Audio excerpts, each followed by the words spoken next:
Кри-кри, кри-кри, аз съм щурецът. Живея си вкъщи, но виждам и зная всичко добре.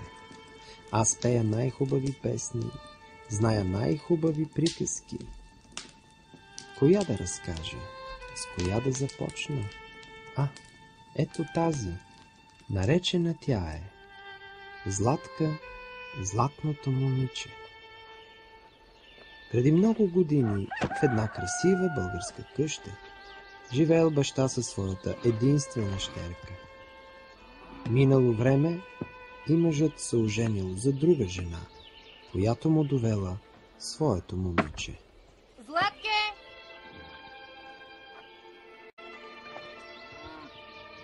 Злато! Златке! Златке! Какво има, майко? Какво има ли? И питаш. Кой ще донесе вода от кладенеца? Кой ще премете? Кой? Не ме гледай така, се захващай за работа. Ами аз прекопавам фиданките, майко. Прекопаваш. Прекопаването после, докато си почиваш. Сега ще правиш това, което ти казвам. А ти по-добре вкарай дъщеря си в правия път, че... Какво повече искаш? Нали виждаш, че работи? Какво искам ли? Я се качи горе за малко.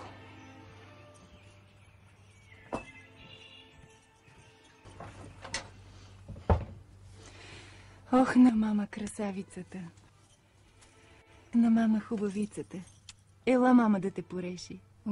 Ела, тук е хладно. Ще изтинеш моето дете. Ела. Ела. Седни. Гледай да не ме оскубеш, майко. Няма, моето момиче, няма. Сега, като те пореша, ще ти покажа какво съм ти купила вчера от пазара. Само да не кажеш на баща ти, че ще поиска и за нея. Я се погледни, моето момиче. Красота. Ето го и баща ти. Я излез, моето момиче, малко навън. Поразходи се. Поразходи се, аз ще те извикам. Аз ще те извикам след малко. И да не вдигаш тежко, чуваш ли?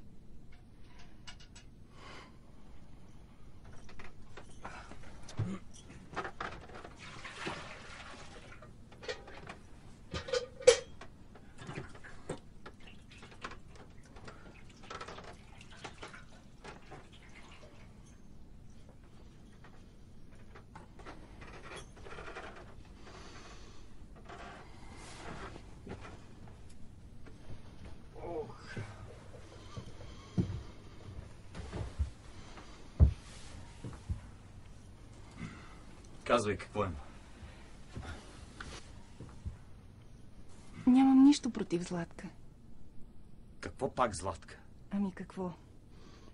Не ми е лесно да ти го кажа, но трябва да избереш. Ако искаш да остана при теб, трябва да заведеш Златка в гората или да я махнеш. Само за няколко дни. Не мога да я гледам. Не мога. Чакай. Тя ми е дъщеря, това е родната й къща. Не мога да я махна. Сега ще ти обясня. Умесила съм питка. Ще заведеш дъщеря си в гората, ще търкулнеш питката и ще я изпратиш да я гони. А ти ще се скриеш и ще се върнеш у дома. Не мога. Само за няколко дни. Тя ще се полута и ще се върне. Ще се върне. А аз ще си отдъхна. Знаеш колко много искам да съм с теб, нали? Моля те.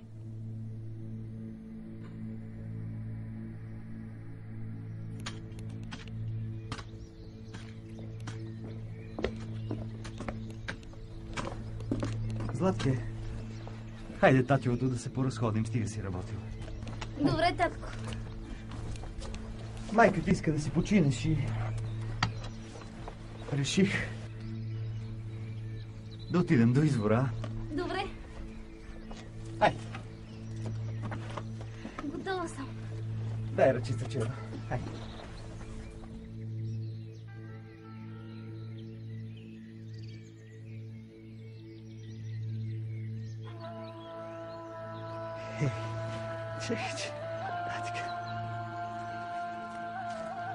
Чакай. Чакай. Я тук. Ела, моето момиче.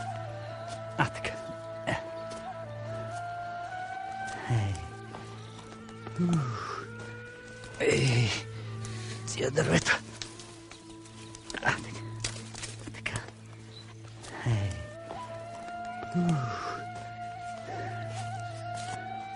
Хайде, моето момиче.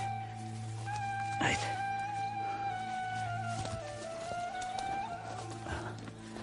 Лекичко тук. Така. Татко, гладна съм. Нека спрем да похапнем. О, гладничко ми е момичето. Потрай още малко дъще. Хайде. Я чакай да те погледам. Хайде още малко.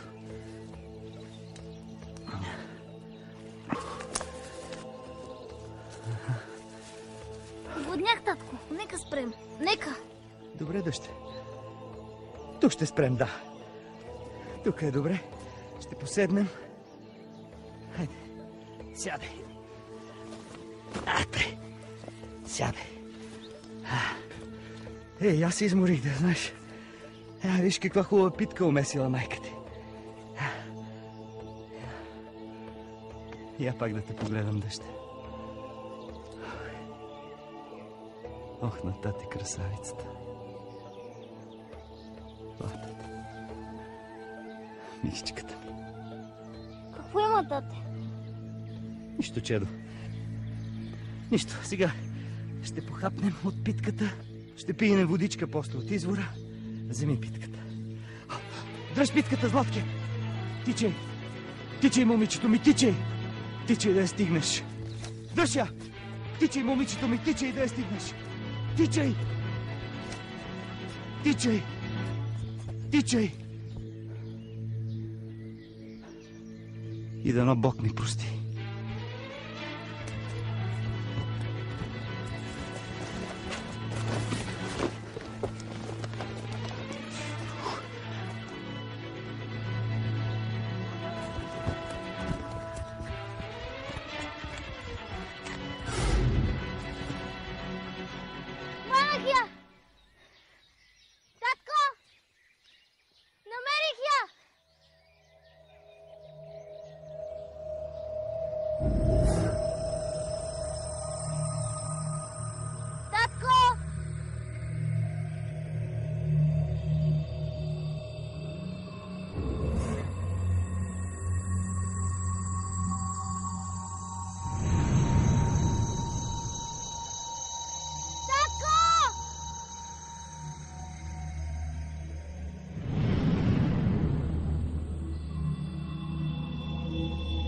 Защо ме остави?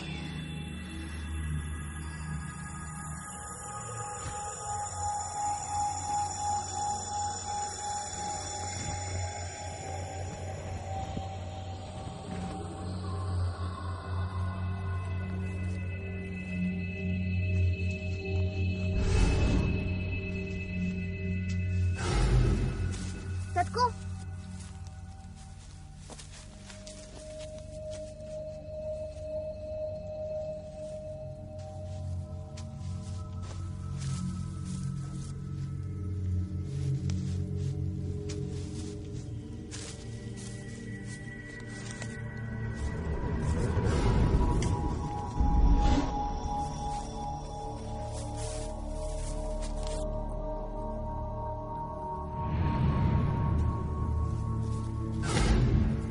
Какво си ти, баба?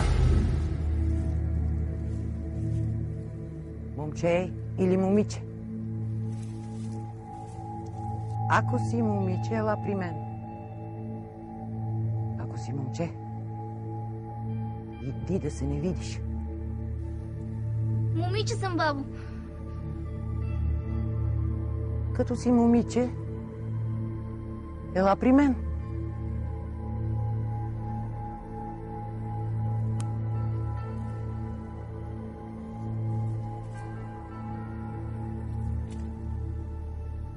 Да, момиче си.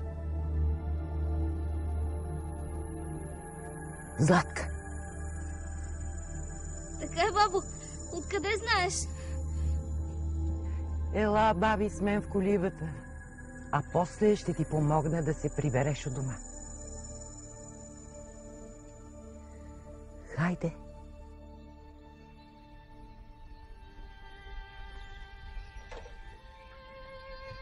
Старата жена завела Златка в своята къщурка, а на сутринта, още по първи петли, ранобудната Златка излязла с кофа и метла, поръсила двора, премела го, подредила го, после и цветята поляла. Леко й било на душата. Макар и далеч от бащиния дом, усещала Златка добрината на странната старица.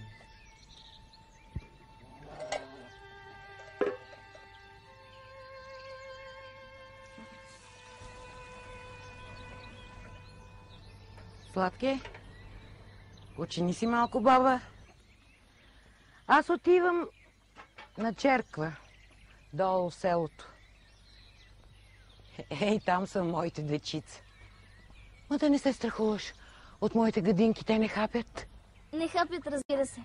Мене не ме е страх от животинки. Попари им малко трици и ги нахрани. Добре, бабо. До скоро, момичето ми. До скоро, бабо. Ще те чакам. Всичко ще свърша. И без да губи време, захванала се Златка да нахрани животинките, на всяка дала достатъчно, а на някой дори и повече. Пърхала от радост, а животинчетата като че ли прибавяли радост към нейната.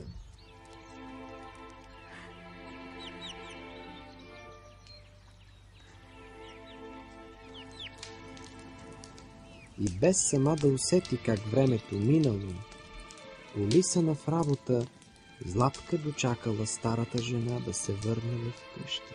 Златке! И да си, баба. Добре дошла, бабо. Аз има само да подредя вътре. Ти подреди. Аз идвам после.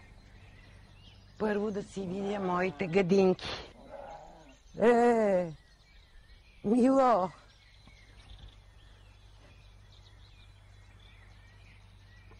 Нахрани ли те как? И баба ще нахрани как? Я! Кака нахрани ли ви? Добре. И баба ще върже на кака герданче. Бабо, аз трябва само да прибера нещо. Стига. Стига си работила, ела. Двете с теб ще приседнем край реката. Да ми помогнеш. Искам да те помоля нещо.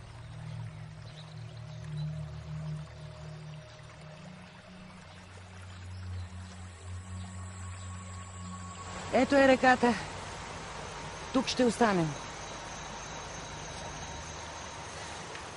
Аз може и да заспя.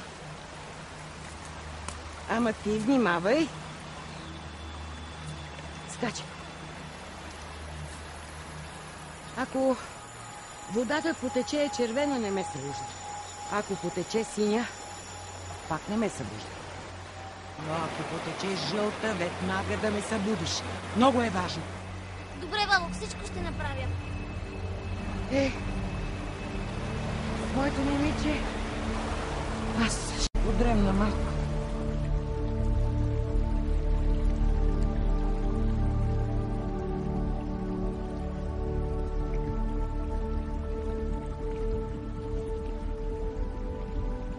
Точно така станало, както казала чудатата баба. Сменила цвета си водата и от естествено бистра потекла в синьо. Колко красиво, помислила Златка и сякаш потънала в синевата на облаци. А после от синя, като в приказка чудно, потекла червена вода, гореща и огнена. Без дъх от почуда останала Златка, а след червената неусетно водата потекла в зелено, като тучна ливада. докато изведнъж не станала жълта.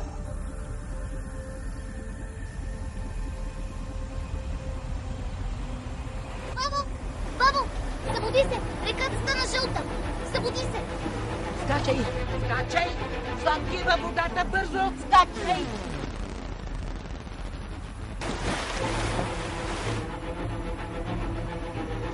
Хващай!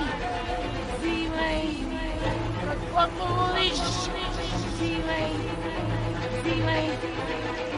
Взимай каквото хванеш! Взимай! Бързо и взимай! Дай!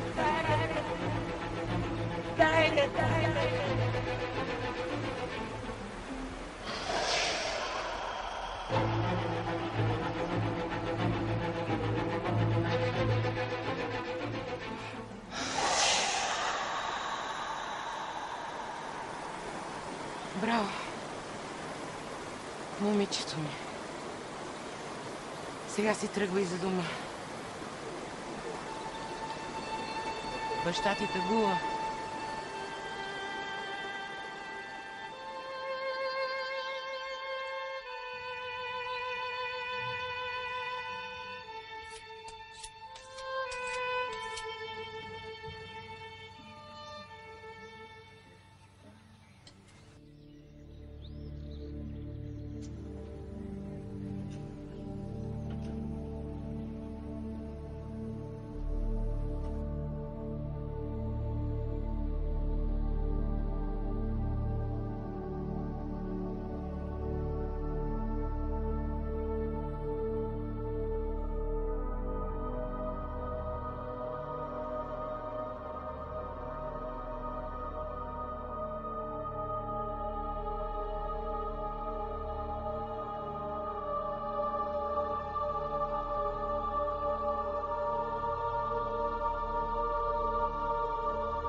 Татко! Майко! Вижте какво ви нося!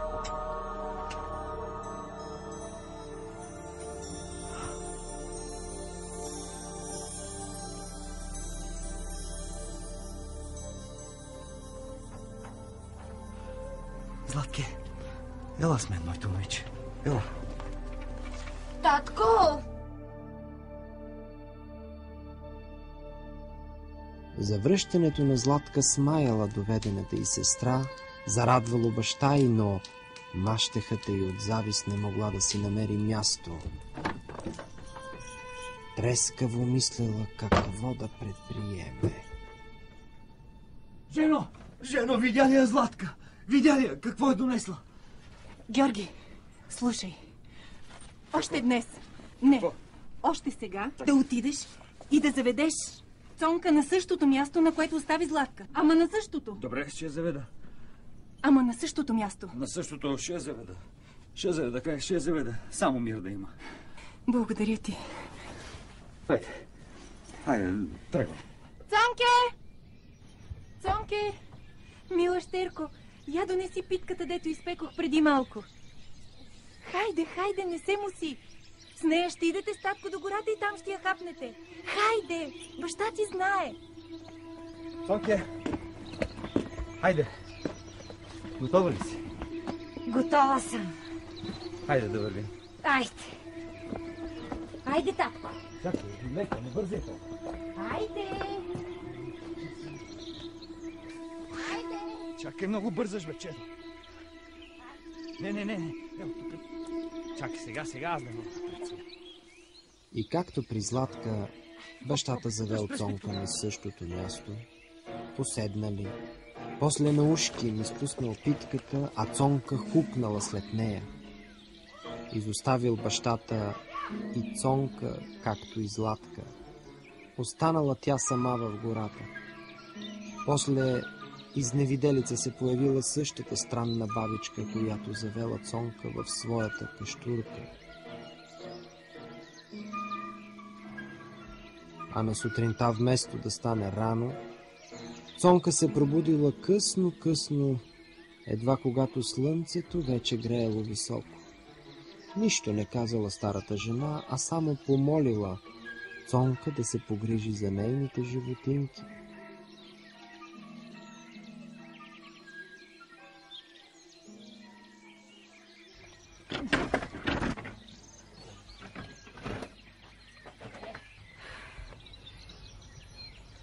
Много неудобно това легло, бабо.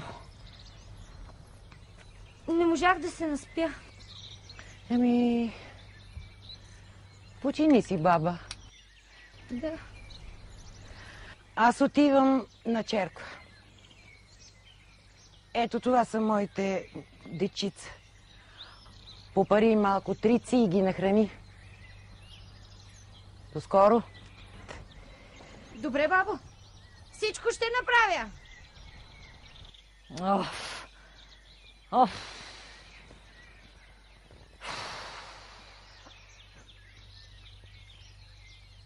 Сега пък някакви гадини трябва да храня.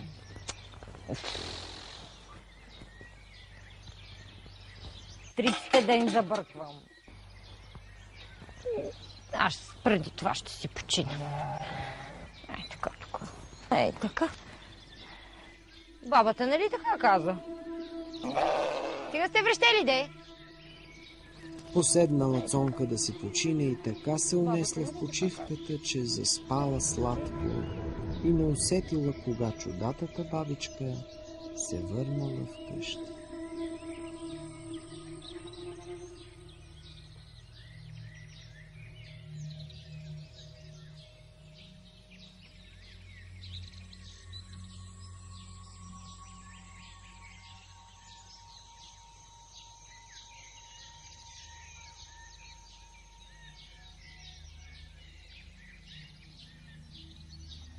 Цонке! Цонке! Бабо, аз съм заспала. Бабо, аз те нахраня гадинките, бабо. Чакай. Няма нищо. Ела. Бабо, ти не ми каза да си почина. Двете с теб ще приседнем край реката.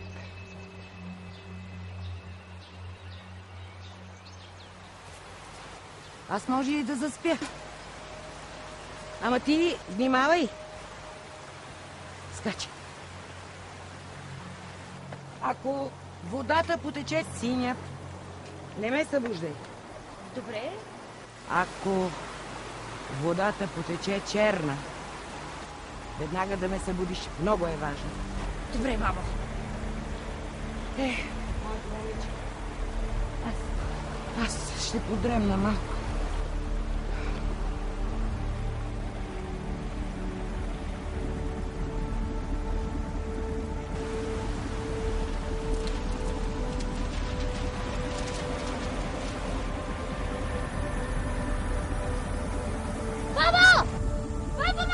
Черната вода дойде! Скачай! Скачай, Цонки, до водата! Бащай! Каквото ловиш! И бързо, излизай! Бащай! Каквото ловиш!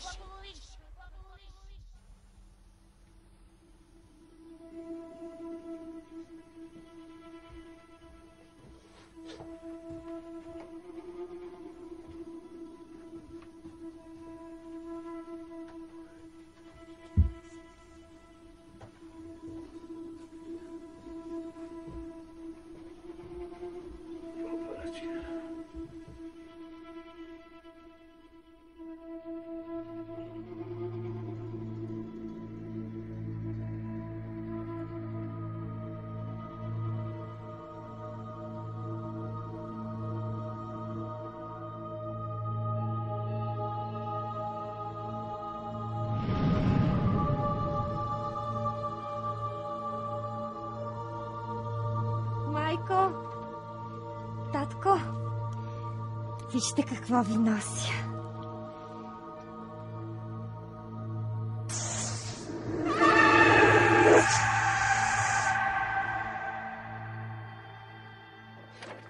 Не могла да преживее мащехата промяната на дъщеря си Цонка и заедно с нея напуснала дома на Златка и баща й.